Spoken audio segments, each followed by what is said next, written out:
I got in our previous characters except for Dirty D. I totally forgot about Dirty D in the moment. Oh, Dirty okay. D. Yeah. Sorry, Carlos. Listen, you already had knock. It's fine. I do have something on Dirty D that we'll talk about when we get to it. But yeah. Oh, I love that. Yeah. We talk. Ashbourne was mentioned. Yeah, I think I got all the initial characters. Yes. Rivals You got all past the and present cast. were mentioned. You got all the cast. Right. Between this episode and we talked about last episode, and even in the previous like post show, we talked about like, who did we remember? Who have we not been able to mention just because there hasn't been space this episode? But there's a long history. I really liked that. I really liked injecting that Selise had basically come to peace with Arnea over Zaraj. I also appreciated that just the mention of how that all happened caused the in-studio producers to have a reaction. That's one of my favorite moments. He really did just buzz. The rest of it, fine. Like nothing was affecting him. That line is like, yeah. So I talked to Arnea, and I get it. She was mad I killed her dad. There's that moment, right? Because we did it in TLR too, where we heard our producer Simon from behind the wall just bust out laughing. It's such a good feeling because it just reminds you that you're doing okay up there. God. And so I told you all this, but I will admit this on the stream. The part with knock knock, and that was all ad-libbed. I did not play it. And it was so good. It was so good. Beautiful trust of the moment to like yes, this is where we're going. And also I think because the knock knock tree is already a tribute, and so to also spend time there and have like the history of former rivals also be present through it, wonderful. But also to think that, you know, as the years progress, the rest of us will probably end up there. Yeah. I wasn't trying to think about that. Thanks. This is the time to think about it. So, and then does Gazrick transplant that area of the mountain onto himself at some point? Ooh. Well, the real question is about Trollskull Manor, right? It is because Trollskull Manor can move, right? And so if it moves and leaves the tree there, then yes. No, does the portal inside the office move if Trollskull Manor moves? Guys, we broke the Forgotten Realms. No, I think the portal might move because I don't know if it's tied necessarily to like. It's not bolted into the ground the way a tree has roots in the ground. Right. You know what I mean? Also, I do just want to mention that command strips. Knock-Knock's tree is in the City of the Dead. Yeah, so it's in the City of the Dead. Yeah. If Gazrick decides to transplant that's a whole other problem for Waterdeep. That's a whole other thing. Take it all back. I did forget it was in the graveyard. I take it all back. But I love that. I mean, ad-lib or not, Tanya, that was a beautiful callback to shout out to Carlos, of course, and our first DM and responsible for knock knock. Knock. And what's up? I was just going to say it was a big pressing part for me as well, because like I'm really glad that the camera wasn't on me because I realized where Tanya was going with that, and it just made me weepy all over again.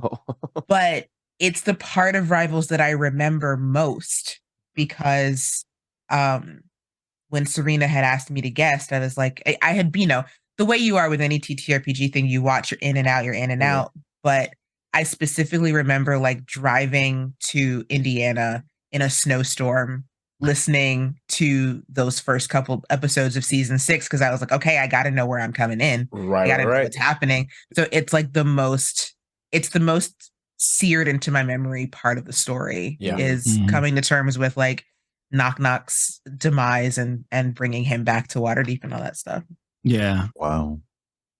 Yeah, that was a tough one. Yeah. Yeah, and I think if I recall, we knew Carlos was planning that. I think. I don't remember. He definitely wanted to pass on. I know he did mention that he wanted Knock Knock to pass on for sure. I don't remember if he came up with the acorn thing or we all did. I I don't remember. Knock nut. Knock, Yeah. Knock Oh nut. my Yeah. goodness. God. I refuse. Yeah. That's what we used. Yeah. No. Oh yeah. Oh, yeah. dear. Oh yeah. Oh yeah. Well, that I'm glad did not come up in the finale. That Sure. Oh, I couldn't have said that with a straight face. Rick Gaz was hard enough. Oh, come on. I don't know.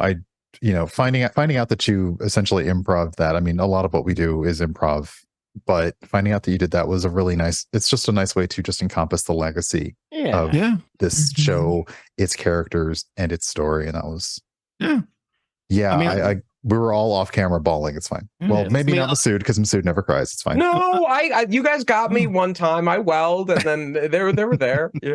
I mean, a lot of great moments on the show. I mean, most Yeah. D&D shows, but ours Yeah. definitely come from improv, right? They come from Sure. in the moment decisions, creating NPCs on the fly, Yeah.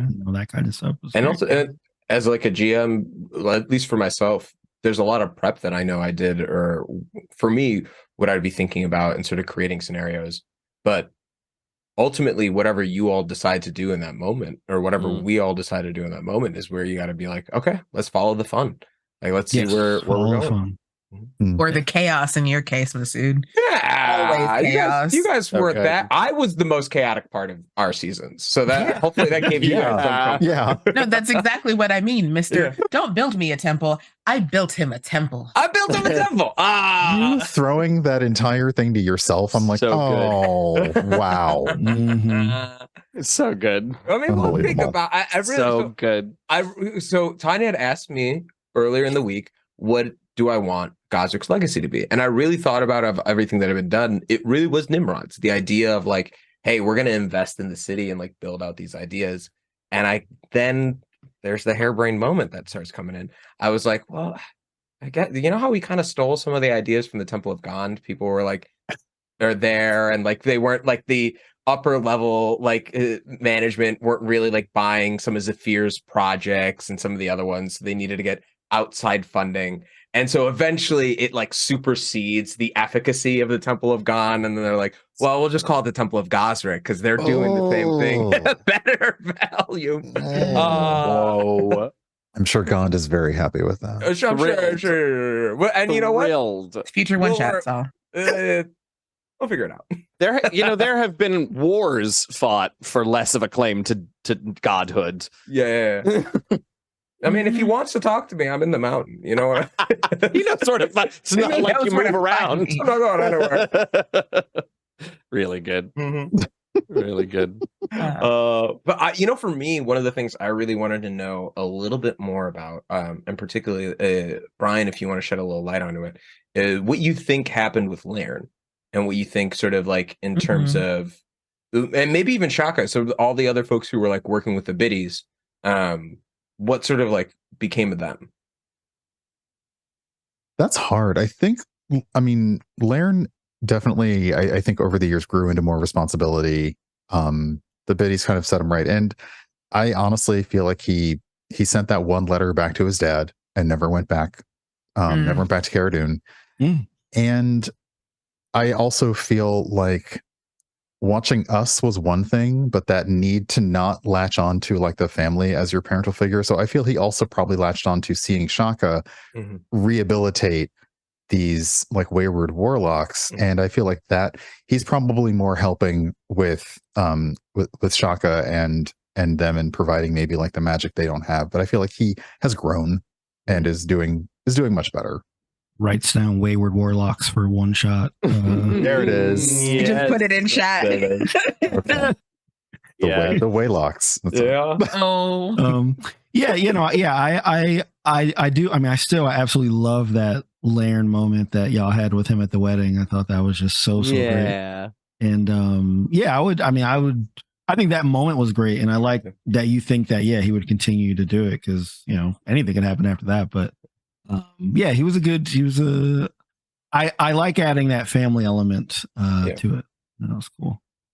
It was a nice touch. And I think we mentioned in the episode that the biddies will outlast us all because they will. I mean, yeah.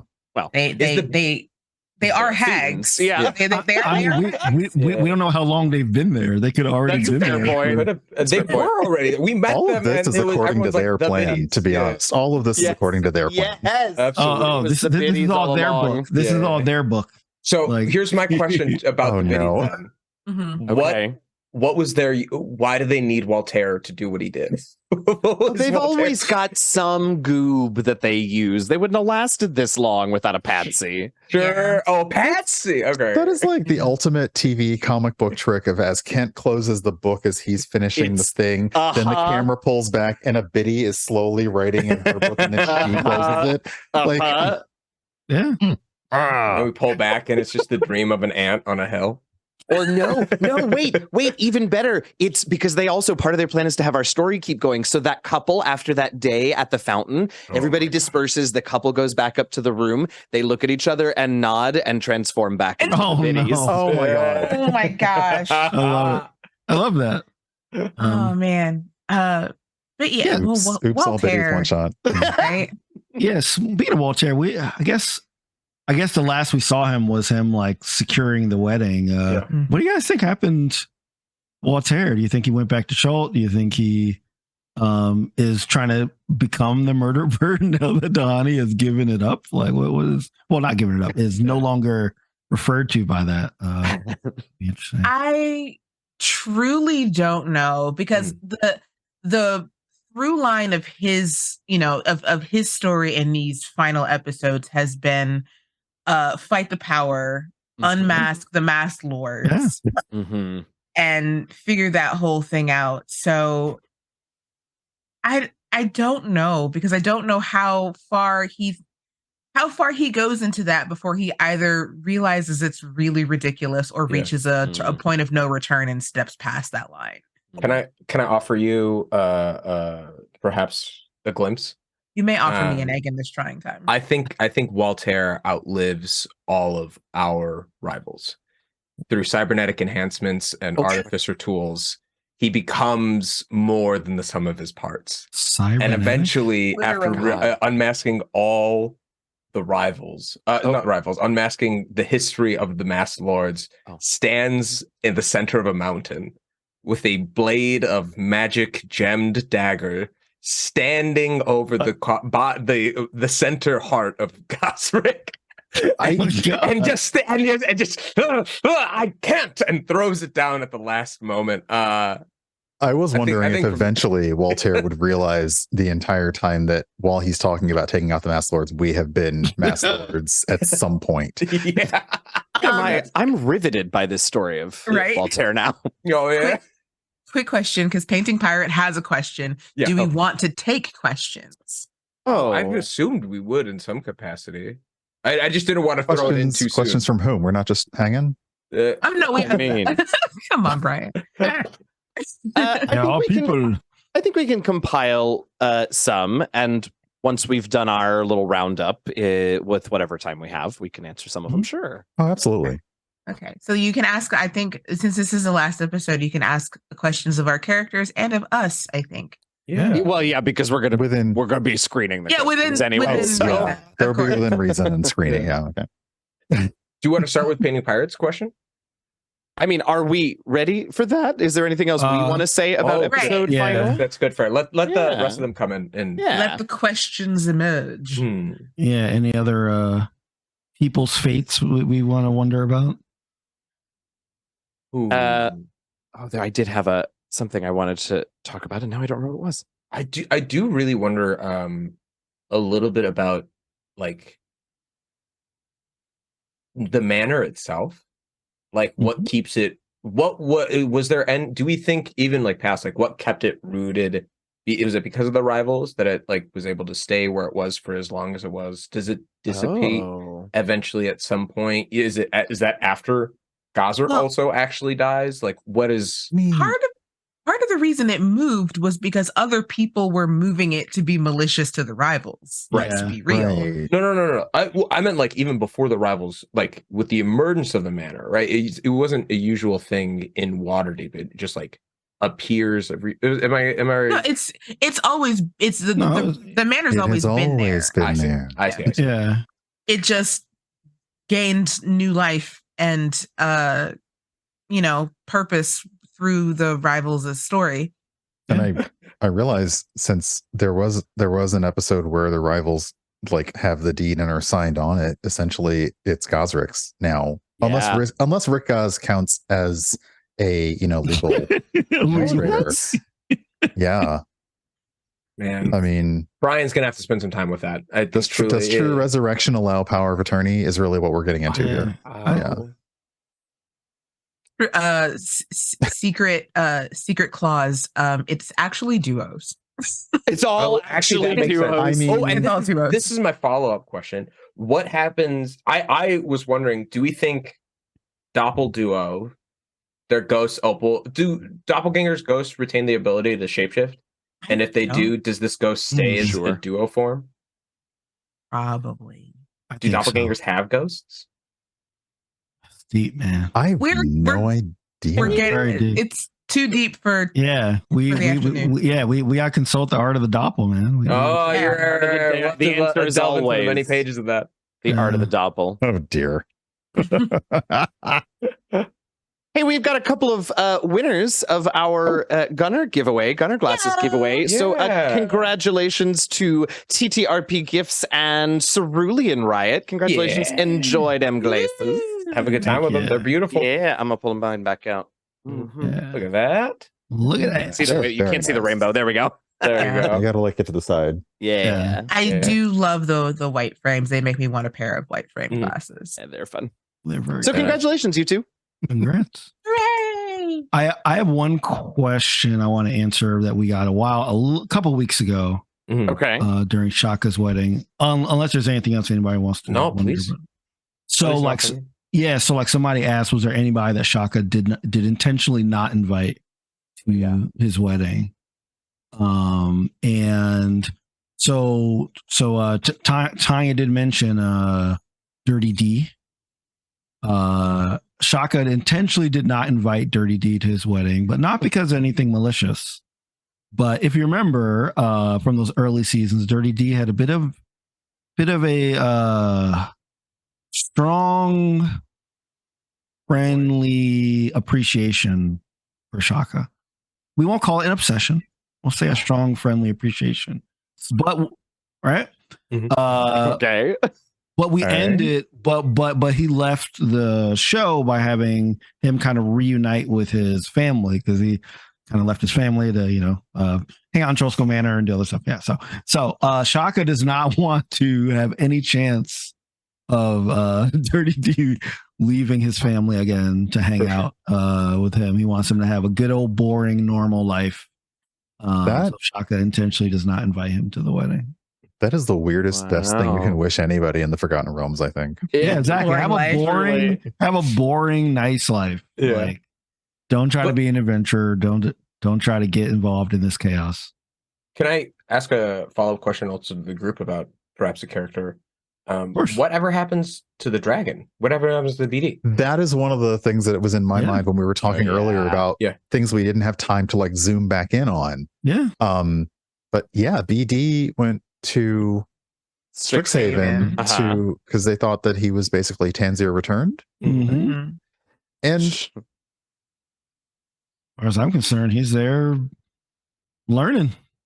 He's probably there stealing everything that isn't tied down. I think he's absorbing knowledge, and I think he's making sure that they're not running any dangerous experiments as they were doing.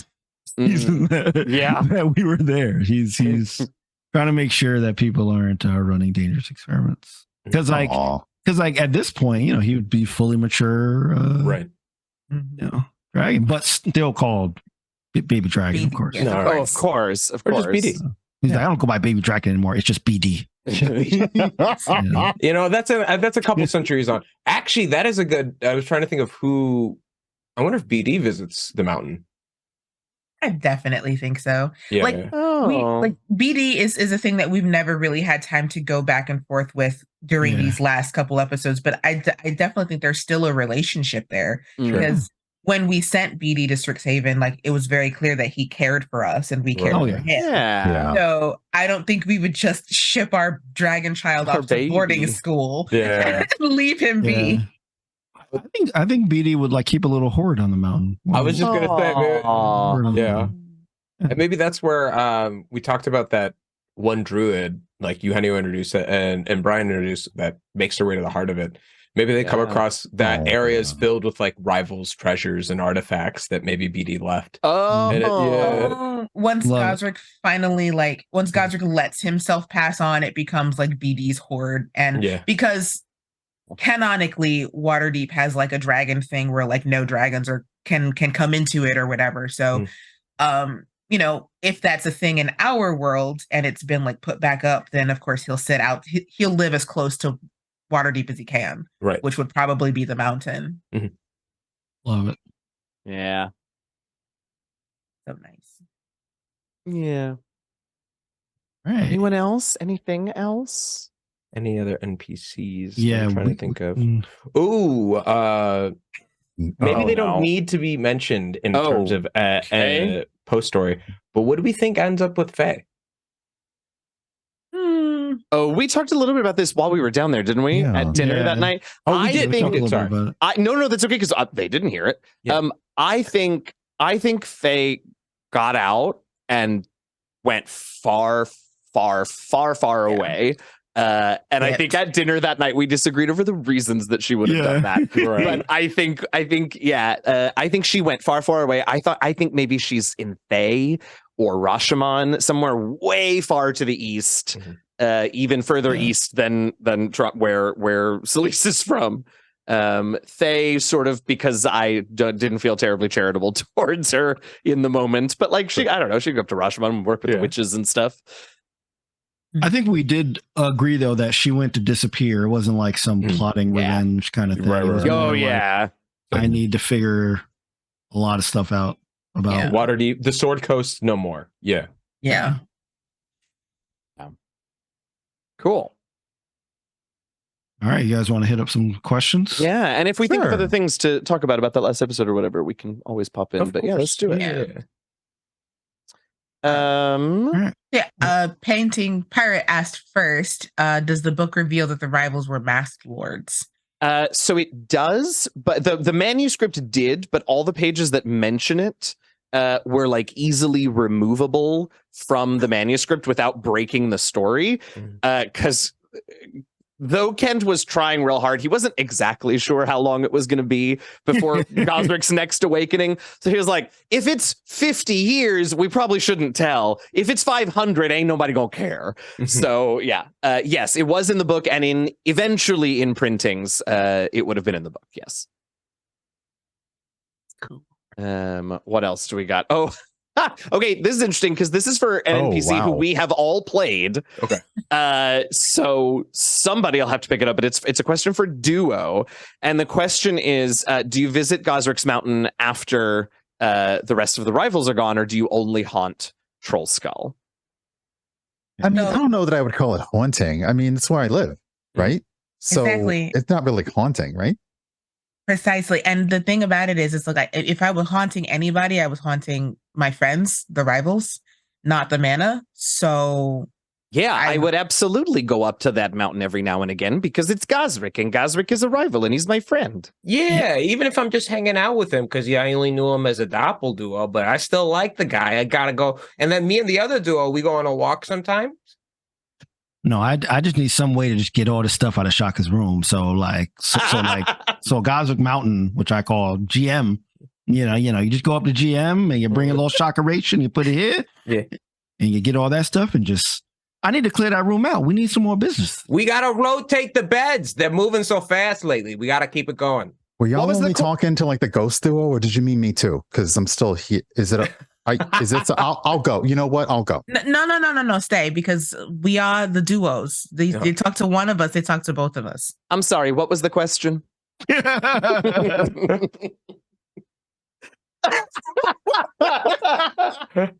Great. Too good. Now in this world, I love the idea that all the doppelganger ghosts have become duos, and now it's just a fleet of duos. Oh, duo is taking over the doppel group, like the. They might have seen that it was the safest. It was the safest thing for them to hang around if they were going to stay. Right. And it's also just comfortable, I think. That's actually a really good point because like Masood, you like kind of established that they just wanted to live, like it wasn't like a nefarious thing. They were just a community. So maybe they all make a decision like, look, like duo's pretty sweet. You pass on, you become a duo. Then you go, you hang out at the manor. This is a mantle. Okay. Yeah, there's a whole ceremony because they have to be in duo form when they pass. So it's like a whole thing. The art of the duo doppel is the way after you die. Yeah, that's part 2 of the art of the doppel. The cult of the lamb, like when they all go into the church. Yes, yes. Correct. The crossover universe. Oh my gosh. I love it. Okay. So the next one we have is for Shaka. Shaka, did you send your...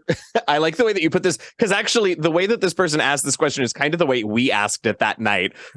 Did you send your grand child to train with Selise, or did they make that decision for themselves? Yeah, I can't see Shaka sending. I actually think it, and like Selise, you could say if you would disagree with this, but I think the idea might come from you actually. To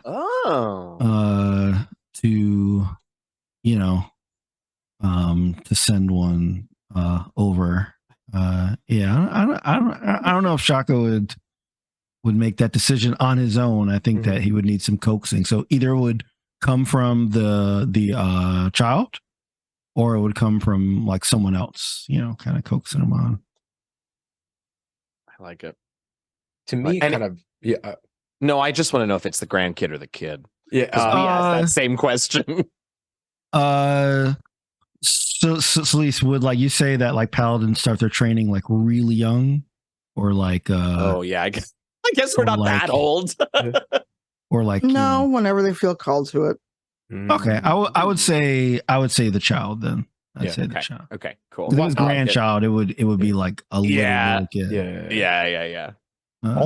For all the time jumping, we are very hazy on our characters' ages. Do not know how old any of us are. That's because none of us want to do any of these following things. Think about our mortality. Compare our characters' ages to our own. Yeah. Hey, you know what you could do? Make your character virtually immortal. And then be like, you know what? I kind of missed the idea. That was the thing. Because we saw Gazrick's existential crisis. He resurrected himself from a finger bone. Yeah, that's fair. It's a messy bit of soup, but it's not bad. It just needs a finger bone as base. No. Some Gazrick stock. That's what I should have been using the code. You should not have been doing Let's move on. at all. Please. Let's move on. The terrible idea is that when we do truly, now that I've been thinking about it, I would love if we get a chance, if we ever do any future one shots or not, a Halloween episode where a necromancer has revived all these like doppel duos and has taken over the like manor, and like, what a fun experience. And then you have Gazrick bone soup. Then it's appropriate. Okay. All right. That's a thing you said. Listen, we have all kinds of little ideas like that, and that's not the weirdest one. So. Oh goodness, God. There's another question after that, right? Yeah. So? Yeah. No. Okay, we didn't have one for that. Got it. Okay, so in this I guess is a question for Shareef and Tanya, but in the early seasons, when you would toss the DM chair between each other early on, when that was still a new thing, that like me and Brian didn't have 9 seasons of experience watching y'all doing it beforehand. What was like? What was that like? Like, what were the expectations? What was the? I don't know how I would have done it if I hadn't seen you all do it for 9 seasons, but like you had to. What was it like in those early days? Yes. What was your first season, Shareef? Was it 3? Okay. Mm-hmm. Yeah. Carlos did like the last bit of season 1 and then all of season 2. Right. And I remember calling him a couple times, just kind of freaking out. I mean, that was really my question. Because like I decided to do it because I was like, look, I got to go in. I just got to do it. Like I fell in love with the game, and basically from playing D&D, I found out I had always been DMing video games because I was always writing out alternate stuff that should happen. I was always, cool. I'm the type of player that talks to, when I'm playing a game, I'm talking out loud. Like, why the hell are you doing that? Why don't you think about this thing, you know? I'm the one though, even though I love games like Mass Effect, I would be frustrated by the limited responses. I'd be like, hey, how come they don't have this, that? So I always had that kind of brain with games. So I was like, oh my God, this is incredible. So yeah, I mean, the first season I definitely overly prepped. I mean, I prepped a lot. I wrote a lot of stuff. And for some people, that's their style, which is great. I mean, I still write a lot when it comes to just puzzles. Sure. But I mean, I was writing like episode 1 and I was writing paragraphs about what I wanted to happen during the episode. Yeah. Whereas I kind of settle now on just bullet points, you know, that shift around, you know, but no, I was almost like, here's my 5-paragraph essay on this episode, you know? Yeah. So I quickly found out that was when I got through 2 sentences of it, you know, I was like, okay, right. Damn, 2? This is like not impressive. Yeah. But yeah, I was super nervous, but you know, even so episode 3, right? That's like, you know, 20 episodes in. Mm-hmm. Even by then though, I felt so comfortable with everybody that I knew that I couldn't fail, right? Like I couldn't mess up. And like that's the biggest fear about joining anything, right? Is, of course. Especially when you're doing something on camera, right? It's like that you'll look like an idiot or people will make fun of you or, you know, or like whatever. And, you know, but nah, yeah, it was terrifying for sure. Sure. And there's always some butterflies when you're DMing, like it's never going to be perfectly comfortable. Sure. But it was, yeah, it was a cool experience. And I like that we settled into sort of, it became because it didn't start out like we didn't start out rivals like this is what we're going to do. It just naturally evolved in that way. And it became this really cool, like I have 10 episodes to tell a cool story. And then you have this like passing off the person. And it just became this dope. And I remember even early on, people would comment on it. And I remember thinking like, well, why is this such a big deal? Like no one's ever done this before because this is my only exposure, right? Yeah. So I thought this was just how it was done. I mean, Lord, we talk about DM fatigue all the time. Maybe it should be, but it does take a special hand. I mean, we've talked about this before and we talked about this in a lot of the after shows. So patrons, sorry to make you listen to it again, but it does take a special group. And I guess I'm not surprised, but it's lovely to hear that sort of like, you can't fail, trust, feel was around from the beginning. I love that. Mm-hmm. Yeah, for sure. That's nice. That's nice. I will say, I will say, even coming into it as someone who has, you know, played a lot of D&D before joining the Rivals and who has DM'd a lot before joining the Rivals, like it's still terrifying. Oh yeah. When I you know said that I was gonna take on season 9, I was like, yeah, I'm gonna do this, and the added bonus of getting to be you two's first GM, Brian and Eugenio, for the Rivals. I was like, okay, well, it's gonna be it was both simultaneously like a little bit easier because like you hadn't been at a table with me, so you didn't have any expectations of me. Sure. But also you're joining the Rivals, and there is an expectation that comes with being on the Rivals, and it was a real weird mishmash of emotions for that one. But I had a good time, and we all had a good time. And yeah. I mean, when you and I joined, I knew we would each be called upon to DM. I didn't really expect what ended up happening. It was lovely. No, I honestly, I thought that with the amount of people that hadn't, that I might be able to skate out without getting. Did you really? I really did. Yeah, that's actually a good. I never thought about that for the people that joined later. Did you think like, man, if I accept this, I'm gonna have to DM? Like, crap. Did not. I didn't think about that. I didn't think about it at all. No. Okay. Oh, I absolutely did. Yeah. Yeah. I think I'm gonna be completely real with you all, and I was like, okay, how many seasons until I can request to DM? Because I wanted to know what that was like. Yeah. I had been watching you all, and it was so cool how you fell into every DM's thing. Right. and the chance to play with y'all's character. I mean, yeah, that's the truth, is I really was counting it down. I did not think it was going to be 2 seasons later, but yeah. I totally vibe that. I think when I first came in and I was like playing, it was season 8, and I was like, oh, this is like, I'm just gonna play. I'm new. I just want to like kind of get settled and like build Gazrick as a character in the universe in some capacity. But then towards like the middle of season 9, I was like, oh, this actually, like, y'all make it look so fun, and like the idea of like playing with the story in a way felt really exciting. And then for me, the first time I did it was season 10, which honestly, can I be real? I felt more pressure about season 10 than I did about starting the first half of this season. I think because I hadn't done it before, and I knew that our season finale was going to be our 100th episode. I felt like this like real, like, oh man, I gotta set it up. I gotta have a battle in the season finale. And then I gotta make it in, like all the things of what I felt D&D required of me. And I am happy with that season. I'm really proud of like what came out of it, and the way you all were so kind in embracing it and playing with what I constantly threw at you guys. But then getting into this season, it felt nice, I think.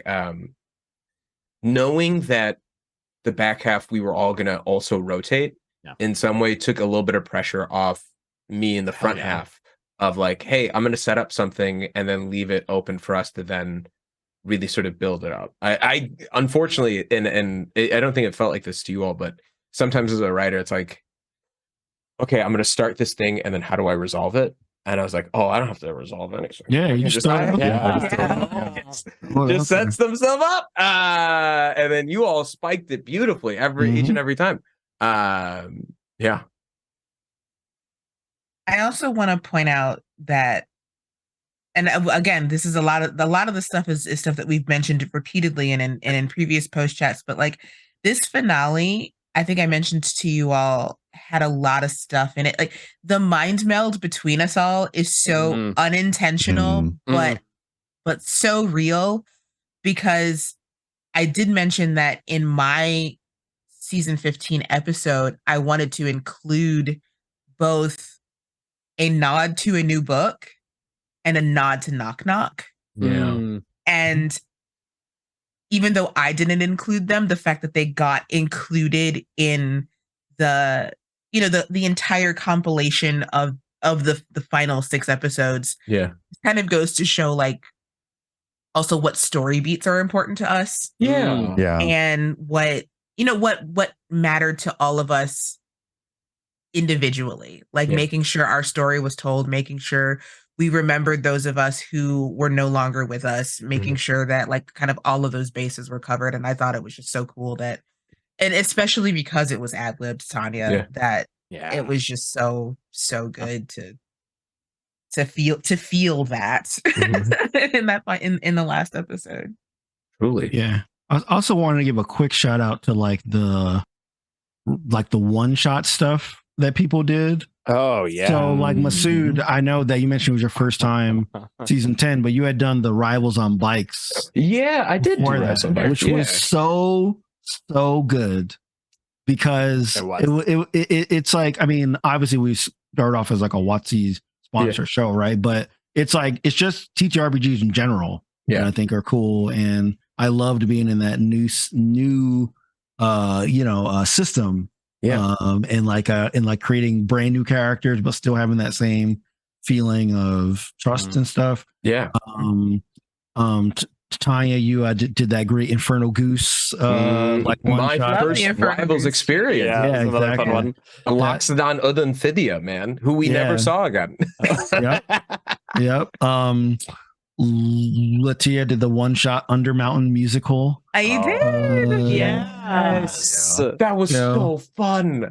That was impossible. And Gazrick and the damn puppet, Masood and the damn puppet. Oh my god, that puppet at Gen Con. From Gen Con, that I lost my mind when I was watching that episode. I was like, I can't believe I'm not there. Oh my god. That was Is Gary so within arm's reach of you? I really did. You see me look? Yeah, I did. No, I think he's deep in that closet. That yeah. No, I just wanted to like mention those because we also have these dope things outside of the season that I thought were really, really fun. Yeah. And hopefully something that we can, bring on kind of like here and there, even though the season's over. Kind of do that stuff because I really love that stuff. No, absolutely. And that also reminds me that like this was it was a really good space for us to just try stuff that we'd never done before. I did one other one shot where there was a house somewhere in the dock ward, I don't know, that you mentioned at one point during one of your seasons, Shareef, that like it was either your season or it was Tanya's season that like it wasn't Tanya's season because that was Rebels in. But one of the seasons where we ended up going somewhere on the way to the Castle Lanterns and there was a house that was mentioned. Yeah. And it stuck out so much in my head that I was like, I'm going to make a one shot based on this house. Yeah. But how I built that one shot was I played a game of Betrayal at House on the Hill with myself. Yes. Kept that map. I love and then used that map to navigate y'all through the house. Yeah. Which is something that I never would have thought of if I didn't have the space to experiment like that. And I want to do something like that again. I feel that was great. I wonder in a similar capacity of like, as I've been seeing it now more and more sort of appear in the TTRPG world of like world building games that exist, what it might be like to like take in some of the truths that we know about our universe of the Rivals, like the few things, and incorporate that almost into a world building game. Oh, that's cool. And be like, and if we like in a future setting or even a pre-setting of like, could be fun to play with. But currently, a quiet year. Yeah. Personally, I'm thinking about this Halloween one shot. We'll talk about it. We'll talk about it. All right. Yeah, I don't know. Spooky season is setting in. Ooh, already? Yeah, I mean, I'm not bad. Already. I'm not bad. We're not that far off. Yeah. No. Yeah. It is like it's not summer yet, but it is cooler than it has been here in Chicago, and so it's like those vibes are. I'm thinking about it's like spring and also making me feel fall, and I've been already thinking about my costume. Like, so this is good. Just skipping over summer. Yeah. No, I'll enjoy it, man. I got July 4th plans. I'm gonna go do my thing. Does anybody else have any thoughts? Time to stop it. I'm sorry. I mean, I feel like the Oscar music has been slowly creeping up. Yeah. Yeah. Thank you. Yeah. I think is all we have left. Yeah. Thank you for watching, for Patreoning, for Indiegogoing, for subbing, for showing up at the live shows, for tweeting, all of the things, thanks. And thank all of you in these little boxes before me for being awesome DMs, awesome cast members, awesome friends. Yeah. I'm about to get all weepy, but like y'all are so good, and I love y'all so much. There's just a deep appreciation of everyone. After playing at the stable and also playing with and like not for, but also with as we've rotated GMs. It's been really such an honor. And also shout out to folks not here who have been a part of it. Carlos, Serena, the folks who like helped build Rivals into what it was before some of us got here. And the fans who have been there since day one, and the fans who may have joined just this past season. Or I saw someone who said that they just started episode 1 this week and they were watching the finale and like, goodness gracious, you will have a blast. You will really catch a lot, and can't wait for you to see everything in between. Absolutely, we got the top and bottom of the sandwich. Yeah, and like we shouted him out several times, but shout out to Greg Tito. He had to advocate for us, and just did. If it wasn't for him, like our show wouldn't have launched. You know what I mean? Yeah.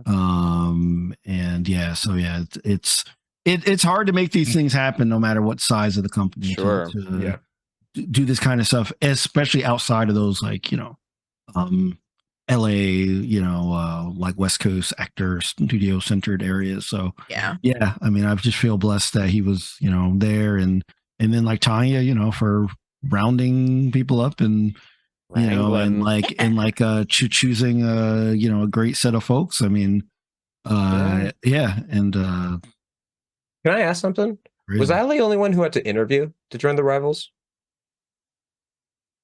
And that's going to be everything for There's everybody. so That's fine. I was wondering. I mean, we had an application. We had, I got a letter of rec, but I'm telling you, you can't write this shit. All right. you need 5 references. Oh dear. Yeah. I love it. Thank you. We've been saying there may be little things here and there. Certainly we will all be around individually, so we're here, but thanks. Yeah. Thank you. And we'll be around. Follow everyone on their Instagrams and Twitters and whatnot, and keep up to all the incredible stuff that I know Shareef's doing with math and puzzles and videos of Tears of the Kingdom. All the streaming stuff that Brian and Eugenio and Tanya are up to.